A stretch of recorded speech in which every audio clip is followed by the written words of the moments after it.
અમરેલી જિલ્લાના જાફરાબાદ તાલુકાના કાગવદર ગામે ગત રાત્રિના સમયે મેસર્સ ઇન્ડો એશિયા કોપર અને ફર્ટિલાઇઝર કંપનીના સમર્થન આપવા માટે આજુબાજુના ગામના લોકો અને ખેડૂતોની મીટિંગ મળી હતી। આ મીટિંગમાં લોકોનું કહેવું હતું કે કંપની આવવાથી બેરોજગાર લોકોને નોકરી મળશે। કંપની સ્ટાફ કર્મચારીઓ આ વિસ્તારના વેપારીઓ પાસેથી ચીજ વસ્તુઓની ખરીદી કરશે, જેથી વેપારીઓના વેપાર ધંધાઓ ખૂબ ચાલશે, વેપારીઓને ફાયદો થશે અને કોન્ટ્રાક્ટરને કામ મળી રહેશે।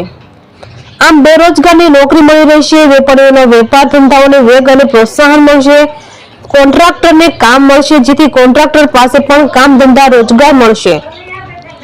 આ વિસ્તારની જાહોજલાલી અને રોનક વધી જશે।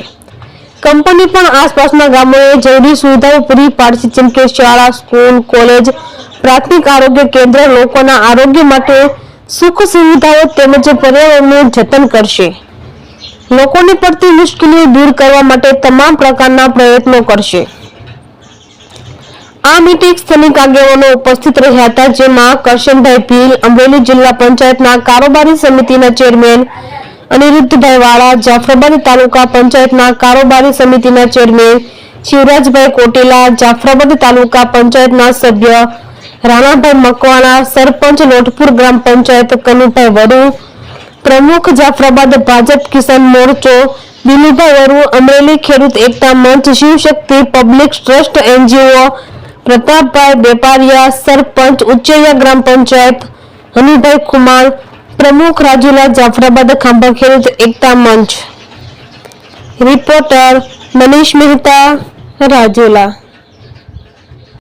વિસ્તારમાં કોપર કંપની આવવાની છે। આ વિસ્તારના જે ખેડૂતો છે અત્યારે જે જોવા મળ્યું તમારી સાથે છે, બધા જોડાયેલા છે અને એની જમીનો ખરીદી કરવાના છે, અને જે લોકો વિરોધ કરી રહ્યા છે એ લોકો આ વિસ્તારના નથી, એ બહારના છે। તો એના વિશે તમે શું કહેશો કે ખરેખર આ વાત સાચી ખોટી છે? ખરેખર સાચી છે, કારણ છે કે આ વિસ્તારના અમને બધા પ્રતિનિધિ છે। હું મારું નામ મહીસર જાફરાબાદ તાલુકા ભાજપનો કિસાન મોરચાનો મંત્રી છું।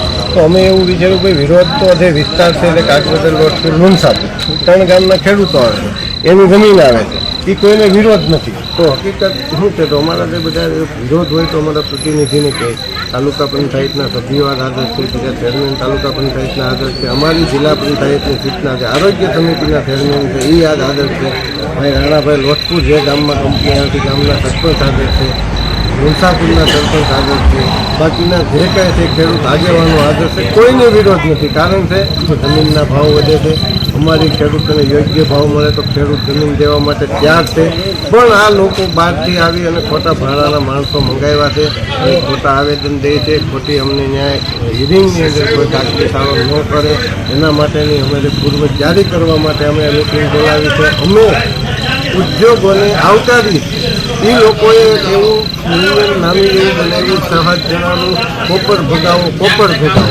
દિવસમાં એ લોકો જે કોઈ વિરોધીને જે કાંઈ એવી રજૂઆતો કરશે, અમને ખોટી રીતે ખેડૂતોને ભ્રમરાવશે, તો એના માટે અમે કાલે પૂરી તૈયારી કરી। એસપી સાહેબનો ટાઈમ લઈને એને અમારા જે કાંઈ પ્રતિનિધિઓ છે એ અમે એસપી સાહેબને રૂબરૂ મળવા જઈશું, ડીવાયએસપી સાહેબને મળશું, અમારા પ્રાંત સાહેબને મળશું। સાહેબ આ હકીકત બધી ખોટી છે, આ લોકો ભાડે આવેલા છે, બહારથી આવેલા છે, એને અંદર એન્ટ્રી ન મળવી જોઈએ। અમારા ખેડૂતો આમાં રાજી ખુશી છે, એ માટે અમે કાલે પ્રાંત સાહેબને પણ મળવાના છે, એસપી સાહેબને પણ મળવાના છે, ડીવાયએસપી સાહેબને પણ મળવાના છે, અને જે કાંઈ 300 ખેડૂત 350 ખેડૂત આજે ગામડાના જે ખાતેદાર છે એ હતા, કોઈ ભાડાનો માણસ નથી, બધાએ સાઇન કરી છે। સાઇનમાં અમારા લેટર પેડ જોડી અમે ઉપરના અધિકારીઓને રજૂઆત કરીશું।